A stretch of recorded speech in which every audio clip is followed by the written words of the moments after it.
Welcome to the Miss Esquire podcast, a community that truly believes that your network is your net worth. I'm Rahysa Vargas, and I'm the founder and the co-host of the podcast. I'm Trish Widowfield. I'm the vice president of Miss Esquire and your co-host. And we always start off our podcast by thanking our two incredible sponsors that this could not be possible without. And one of them is Littler, which is the largest employment law firm in the world.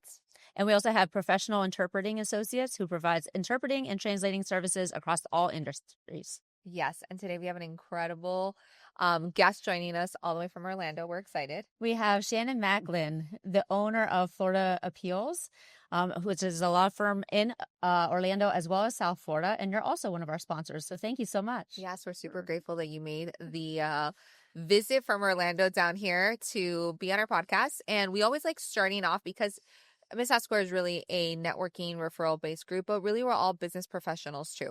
So I always like hearing different stories about people's business. And the reality is that no business, it wasn't an overnight success. It took many years, a lot of fruits of our labor. So I always say the overnight success took 20 years. So tell me, what do you think is the most instrumental seed that you planted early on in your career to get to where you are today? Well, first of all, thank you for having me so much. I really am looking forward to the opportunity to having the Miss Esquire crew learn more about me and about Florida Appeals. But I would definitely say that the key is relationships. Yeah. Because from the very beginning, that slowly just builds to have your friendships, your relationships, your contacts. And the more people you know and the more people that know what you do and that you really love doing what you do, then you're at the top of their mind when they have a problem that relates to your industry. And that you're good at what you do. Exactly. Yeah, that's so great. So tell us a little bit about what led you into appellate practice as opposed to, being a traditional trial lawyer or another specialty. Sure. Yes, absolutely. I knew when in my first year of law school, when I took my very first legal research and writing class, and I loved it. And you were the one. Yeah. Yes, I was that very unique, geeky person that likes to be behind the scenes, behind the computer, researching, writing, drafting. And I knew right then that I wanted to be an appellate lawyer. So I started out at that moment. I knew, okay, well, how do I do that? And I need to clerk for an appellate court. And so that was sort of my plan. And I was able to obtain a clerkship at the 5th District Court of Appeals straight after law school. So I graduated from law school and then clerked at the 5th for about 4 years. Wow. Until my second child was born. And then because I want to be a stay-at-home mom, I want to have a more flexible schedule. And so I left the court and opened my own firm with 2 little babies. Wow. My feet. I was actually just going to ask you how long you've been on your own. So how many years ago was that? It's been 32 years. That's awesome. Congratulations. Amazing. Listen, they say, starting a business is not an easy thing. And I think there's a lot of credit to say when your business has been around for a decade. So that's incredible. So congratulations to you. Now, when you started your own firm, what were some of the biggest challenges that you faced early on? Definitely just the mommy career struggle. I was literally working out of my house. I had this little corner of our living room that I created a curtain like this, and I had my computer back there, but it was just always the struggle of, am I 100% on being a mom or 100% on being a lawyer? And but having appellate practice, which is flexible, you can sort of do it anywhere at any time. As long as you have a laptop and a Wi-Fi connection, it really was a great type of practice to have with small children. Yeah. How old were your kids too? One of them was 4 when you went off, and the other one? I'm sorry. One of your kids was 4, and the other one was. One was 3, and one month old. I left, and then I left a month before my second child, Bryce, was born. Wow. So so I left the court, and then Bryce was born in February, and then I opened Shannon McLin Carlisle, PA in March. So literally when he was 1 month old. Wow. And I had a 2.5 or 3-year-old at the time. But then I had a subsequent child, Cameron, who is my daughter. And now they are 30, 28, and 26. Oh my gosh. That's awesome. That's a lot. That's like so it's so funny because Trish actually met me when I was pregnant with my first baby. And then I had my first, then I had my second. Then I went off on my own when I had my second too. So I didn't know we had this in common. And then I wasn't planning on a third. I don't know if you were planning on your third or not. Okay. So mine was not planned. And I hope he doesn't watch this. no, but it was the best. I always say it was the best gift from God. Sometimes God's plans are better than my own. So ironically enough, he came before, and I just opened up my own law firm. I was like, oh my gosh, he's going to be born before my law firm turns 1 year. So I get it. It's wild and crazy. It's a roller coaster for sure. What were some of the biggest challenges of having the kids and running the business at the same time? I mean, and this is coming from someone who doesn't have children, so you're probably over there thinking that's obvious. Yeah. She's like, where do we begin? The juggle, the juggle, and the lack of sleep, but again, as I was saying, like just the appellate practice is really conducive to someone who wants to have a career, but also wants to raise a family, because I wasn't going to hearings, going to depositions, all of those things. It was generally on my own time. Yeah. Which usually I can imagine was late nights. I don't know if you had, that was me. Like, people are always like, my staff will come in and they're like, I didn't sleep. I was like, you know nothing about sleep when you have children, right? Like, it's crazy. So I know just from speaking with you that you've been through a business divorce, and I wanted to hear what some of the biggest challenges as well as some of the biggest lessons that you learned from that. Yeah. Yep. Just to sort of catch you up, I started Shannon, McLin, Carlisle, PA. And then because I had a marketing and advertising background in undergrad, I thought, well, I really should have Appellate in the name. So I changed the name to the Carlisle Appellate Law Firm and grew that firm to, I think, about 5 lawyers. And my husband came to the firm. So we had worked together at the Carlisle Appellate Law Firm. And it came a time when we were going to get a divorce, and sort of neither one of us would wanted to leave. And so that was a very, very tough time for me and him, obviously, in our lives. And I pretty much just knew that what we did was we got a divorce and stayed law partners. Oh, wow. Neither person would leave. Wow. And so that's when I was with the Carlisle Appellate Law Firm for about 1.5 years after our divorce. And then we just realized that this was just not going to work. Sure. And I decided that even just sort of like the obstacle is the way, like I knew that it was going to be difficult, but I needed to leave. And so I left the Carlisle Appellate Law Firm and he stayed. And that's when I started Florida Appeals. And that was about 6 years ago. So even though you started the Carlisle Law Firm, you're the one who left and he kept it. Yes. Okay. And that was tough. That was very tough because the Carlisle Appellate Law Firm was like my baby. Right. I started it from the curtain out of my house. And but it was the best decision. It was like, Ryan Holiday says, the obstacle is the way. And that's how it ended up. And you asked me, well, what was the hardest thing about that? The challenges. Honestly, one of the hardest things about it was I had a family at the Carlisle Appellate Law Firm, my paralegal, our office manager, and the contacts and the relationships that I made at the Carlisle Appellate Law Firm. The toughest part of leaving was leaving those relationships. Of course. Yeah. What about like the best thing that came out of it?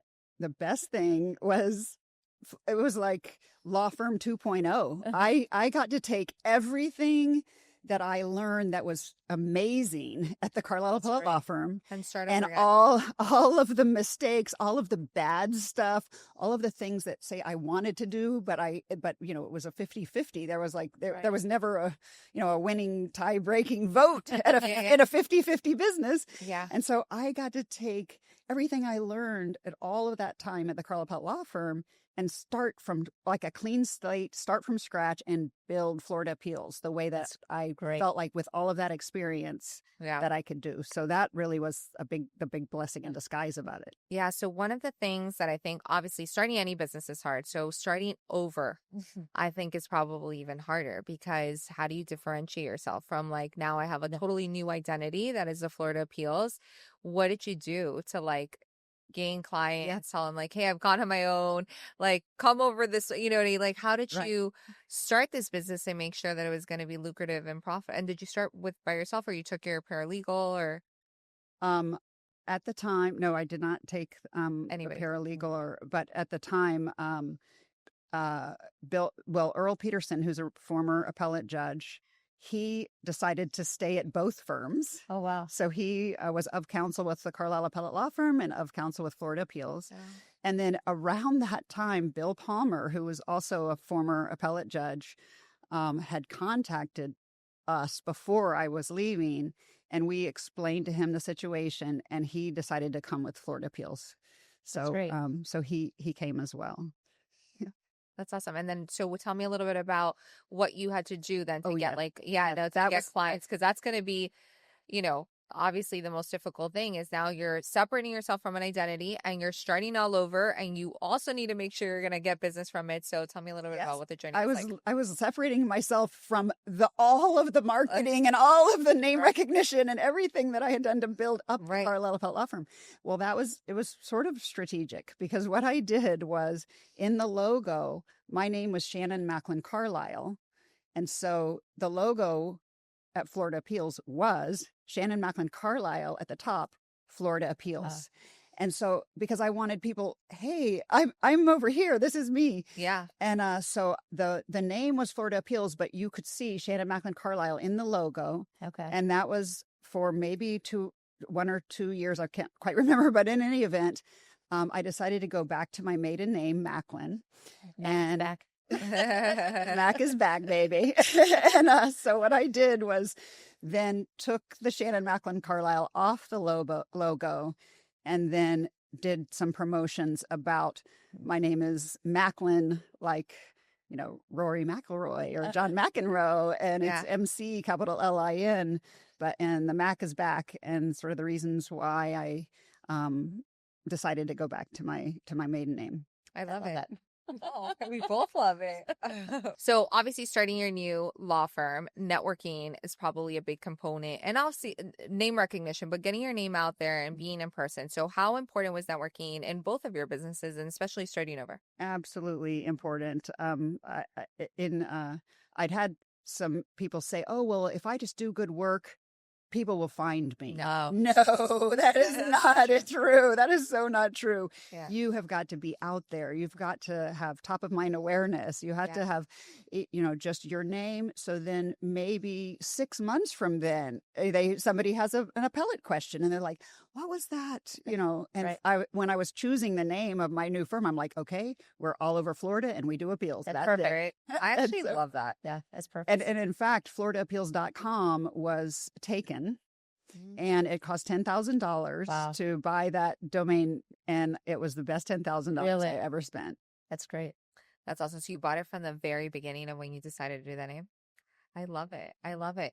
And where did you network? Like, were you going to more like bar convention? I know you were recently at the Florida Bar Convention. So what did you like strategically? What kind of networking did you do at that time? Obviously now you're Miss Esquire, but tell us a little bit about what you did then. Just all of the bar associations, and I'm very involved in the family law section, because we do a lot of like high net worth divorces and contentious divorces and time sharing and parenting and not custody, but paternity, a lot of those types of issues. So I do a lot of work with the family law section. I'm on the executive council. So that is a big part of my network. And then just being out there at all the different meetings and answering questions on the Miss Esquire Facebook group. If anybody throws a question out, and just trying to make sure people know that we're here to help them. Yeah. And I know we spoke recently on the phone, and you've had a lot of changes in your life, you know, starting a firm after giving birth, having your third child, having a business divorce, you know, starting another firm. But recently you just, or at least 3 years ago, you tell me a little bit about a big life decision that you decided to take. Yep. 3 years ago, I made the decision to go alcohol free, and it was absolutely the best decision that I've ever made. It has helped me in every area of my life, and one of the reasons I'm pretty shy and private about it. It was because it wasn't like a typical. I always thought, oh, I'm not an alcoholic. I'm not like carrying around a brown paper bag on the street, like carrying a shopping cart or something. Yeah. I am, or what, and was a very successful, highly driven, never drank during working hours, or, it didn't affect me there, but it affected me in the way that I felt that, particularly after COVID, that I felt like I was thinking about alcohol. Oh, I just want this glass of wine because, I've had a hard day, or, oh, it's a celebration. Let's have mimosas. Oh, and it was like getting to be more and more. And what would happen was I would not drink for a really long time. And then there would be an occasion to drink. And I would say, okay, I'm going to drink, 2 glasses of wine.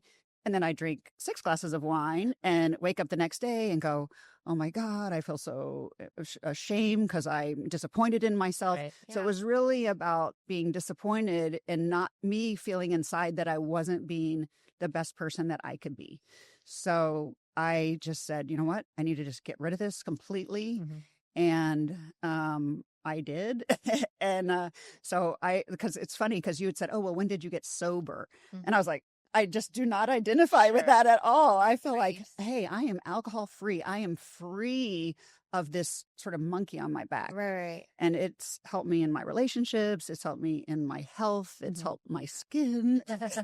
So it's been, and I wanted to talk about it publicly because I know there are other lawyers out there. Oh. This is a big problem in our industry. Too very big. And, there's happy hours, there's cocktail parties, and there's sort of like like a pressure, like, oh, this is what everybody does. Right. And I just especially would like that other younger lawyers or up and coming lawyers that are feeling stress and feeling that they could potentially like rethink that. It's not, you don't have to choose that way.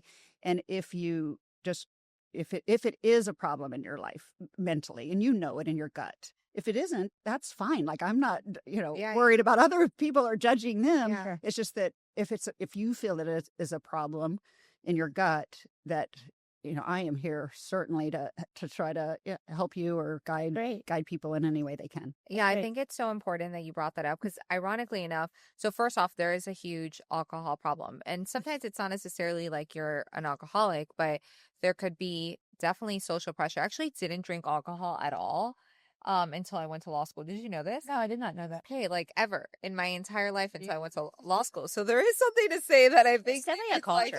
It's definitely a cultural thing because, and I actually hate going to happy hours, which is why we don't do any. I don't do any happy hours at all. But I think it's important. I'm glad that you're being honest about it now because it's not. Sometimes we don't know how many people we're helping by being authentic and honest about our own experience and journey. Right. And recently, I just went to the Florida Bar Convention. At night, there was like 10 different cocktail parties. There's so many of them. I mean, I went to the Nova one. There was a lot. Yes. But aside from there being a lot, there was also a lot of people that I was like, wow, this is kind of embarrassing that like everybody afterwards was like obliterated. Like, I'm like, this at the Florida Bar Convention, So it's definitely a conversation that I think more people need to have. Yeah. And not so much, it's just like how much it could change a whole lot. Right. And the other reason why I wanted to talk about it is because I'd love for other bar associations in different counties where they're having cocktail parties and events, social events, that they are aware that to potentially provide an alcohol-free option. And now there is a trend. It is getting better where there are mocktails and there's actually a company called Groovy, Gruvi, that makes like these sparkly champagne drinks that are awesome. And so there are alcohol-free alternatives, and the more people that can realize, hey, instead of just having this bar where it's just all this hard liquor and beer, have some, have a mocktail as a signature drink too. And then that also makes the other people that aren't drinking more comfortable and not feel like that they're just, they're like second-class citizens. Right. Yeah, I agree. I mean, it's, in those environments, everyone has something in their hand. And I've gone to many of them where I asked the bartender, can you make me a club soda that looks like a drink? Because otherwise they give it to you in a tall glass. It doesn't look like a drink. But if they make, put it in the little short one with the lime, it looks like a drink. Club soda, splash of cranberry lime. I actually do it quite a bit at bar events. I didn't know that I didn't really care ever growing up. I was just like, okay, cool. Just give me a Fanta, like an orange soda. We're good. Okay. But moving topics, and Sure. I am just really, it's gracious of you to share that. Yeah. I mean, that's wonderful. Yeah, thank you. We do have a lot of non-attorney members, and so whenever you think about appeals, most lay people think anyone who loses can appeal. So can you tell us a little bit or educate us about what makes a case appealable, and can anyone who loses appeal? Anyone who loses can appeal because you have the right, both criminally and civilly, for one direct appeal after a case is final. There are certain circumstances where you can appeal in a non-final order, so even before a case is over. But I think the real question is, should you appeal at the end? And so that question can be answered by, if you have an appellate lawyer that is able to see the judgment and then make an evaluation and sort of determine like the likelihood of success or the pros and cons of going forward with an appeal, the strengths and weaknesses of your case, then that client can feel more educated about whether or not to move forward in an appeal. Because we wouldn't want them to spend a whole lot of money appealing when there really isn't a great chance of success. Yeah, that's important. And so in looking at that, if I don't like, say I have a case and I don't like what the jury ruled, they didn't give me enough money, can I appeal that? Well, you could, but you would have to determine there are sort of legal errors and factual errors, and it's all key. What is key is the burden of proof and the standards of review. So if you have a legal error, the standard of review is de novo, which means that the appellate court reviews those decisions, those legal issues exactly in the same light as the trial judge. But if you have a factual circumstance where you have witness A is saying the light was red, and there are 100 witnesses saying the light was green. If the jury's decision is based on the light being red, even though there was just a little bit of evidence that said the light was red, that's a factual determination that the trier of fact decides. Right. And the appellate court is generally not going to overturn factual circumstances. Okay. So typically there needs to be a legal error to have a likelihood of success. Yeah. Can you tell us about the most rewarding win that you've had? Yes. We represented a gentleman who it was a paternity case, and he and his friend used a very unique way to have a baby, which was a turkey baster. And he was gay and his friend was a lesbian, and they wanted to have a child, and neither one of them had a relationship with any other partners. So they came together and decided that they were going to have a baby, and they were going to raise this baby together. And they did that and raised the baby successfully for a number of years. Wow. And 4 years. And then there was a sort of a conflict about the percentage of time. And it was like he had 30, but wanted, it was 70-30 and he wanted 50-50. So they went to court for the court to decide. And the judge looked at everything without any notice or without even the argument being made by the mother, said, you used artificial reproductive technology. You're a donor. You're a sperm donor. Wow. I dismiss the case. You have no right to this daughter. So he left the trial court with no relationship with his daughter. And I should say, importantly, he left the trial court with his daughter having no relationship with her father. And so he came to us and we represented him, and he ended up not being able to have enough money for us to go forward, but our entire team went together and decided we were going to handle the rest of the case pro bono. That's great. And so we represented him, and the appellate court wrote an opinion reversing. And so when his daughter was about 5 to 5.5 years old, they were able to be together. And now that was like 2 years ago. So that was the most important case that I've ever had in my whole life, because it really affected, somebody's life so intensely. Right. Yeah, and also for that child. That's It's what I not mean just when like, I said it affected. That's who I was thinking of. Was I it think affected it's the like, but I daughter? think even like, I mean, obviously both were going to be affected forever, but I mean, what a disservice to like not have any relationship with your Exactly. biological father, And and that wanted. and he was it was there was nothing that was going wrong with it, and there Right. wasn't another third party that was trying to be the father. So Wow. the judge essentially took this child that had a two parents, and just only gave one. So Wow. he didn't have to pay child support. He didn't have to do anything. It didn't make sense even on a public Wow. policies standard. Yeah, that's crazy. But I love that you shared that, because I think sometimes like I mean, we truly become attorneys to help people. I think a lot of us became, or at least that was my reason why I went to law school.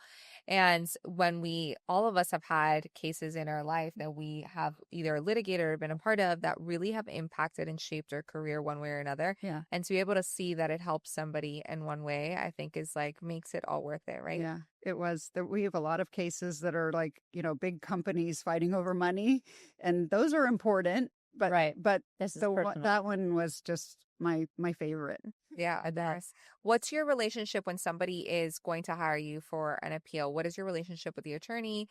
And obviously, I think a lot of attorneys sometimes, a lot of people want to appeal their case, but there may not be, like Trisha said, there's not a legal standard to appeal. So what's your relationship and take on like when you take on a new client, and how do you advise them on it? Well, generally, we're really flexible. We like to work with trial lawyers some trial lawyers want to say, "Hey, I have a client and I don't do appeals. I don't like appeals. Take care of my client," and we will. And then other trial lawyers, they are invested in this case. They want to stay involved, and we're like, okay, great, because they have so much and sort of institutional knowledge about what has happened below. And so we, I think the first step is just being retained, where then we can get enough information, do some research, read the record, and then make a cost benefit analysis with that trial lawyer and the client as to where do we go from here. That's great. I love it. And I know that, I was going to ask you what's something that a trial lawyer can do to preserve the right to appeal. But I think I want to pivot from that, because you've said before that your team can be in the courtroom during the trial, which is probably the best way, because you're identifying the legal errors that would allow the appeal. Yes, when those words were coming out of your mouth, what is the best way for a trial lawyer to preserve? Hire an appellate lawyer. Hire an appellate lawyer to sit second chair. Yeah. And take notes and kick you under the table, object to this, or because a lot of times a trial lawyer, there's so much going on. There's witnesses, there's these exhibits, there's everything that's happening. And the trial lawyer may think something got on the record, which is, the court reporter typing it out. And that is what matters. And so maybe something was misheard, or maybe the way that it came out of his or her mouth doesn't sound exactly like the way that it needs to. So that's why it's really important to have that sort of appellate brain sitting there listening. I mean, when I sit second chair, I literally am like imagining the words on a transcript as the trial is going. And I'm like, oh, we got to make sure that gets clear. That's invaluable. Yeah. And it's so important, because I know every single time I've ever tried a case, you're so wrapped up on what exhibit needs to come out next. What are you doing? What's your next question? Paying attention to the jurors. And maybe somebody is talking to you over here, and so you're not hearing what somebody else is saying that's on the record. So it's definitely so important. It's a lot. It's a great thing too. And a lot of people don't know this, which obviously you're brilliant. People know that. So, but I'm saying people that maybe are not in litigation, they don't know that a lot of these, I guess they watch Suits too much, or they watch, they don't know that a lot of these, you're winning on paper. You're not actually winning in an oral argument. So it's so important that the person that you do hire that's going to appeal your case really knows that knows what they're actually arguing, but also that the reality is that most of these oral arguments are not happening anymore, and it's actually won way before anybody opens their mouth on paper, right? It's very true. When I clerked at the 5th DCA, I would go to all the oral arguments in the cases that I was involved in, and I could literally count on one hand the number of cases that actually, because the judges already get all the materials and they sort of already know how they're going to decide before the oral argument. It takes either maybe like misunderstanding of some factual issue that all of a sudden is revealed at oral argument. I mean, generally speaking, the oral argument does not change the outcome of a case in my experience. Right.